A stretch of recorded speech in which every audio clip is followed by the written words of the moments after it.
You have visited lots of countries in the world. How does English helps people to visit other countries? English is the most widely spoken language in the whole world, and I think most people, any developing world or developed world, they know how to speak English, even if they have any other mother language. Like people in Italy, France or Netherlands, they speak a different language, but they are very fluent in the language.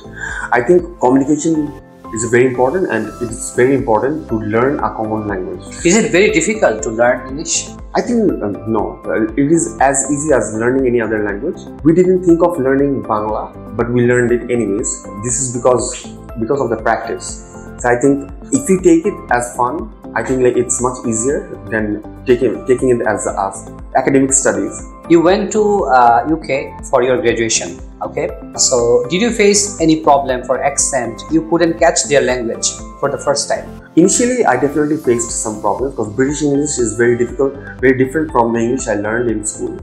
The way they speak, the way they recognize word is very different from the academic way of learning in my country. But it was very easy to overcome. Within 6 months or a year, that problem was overcome.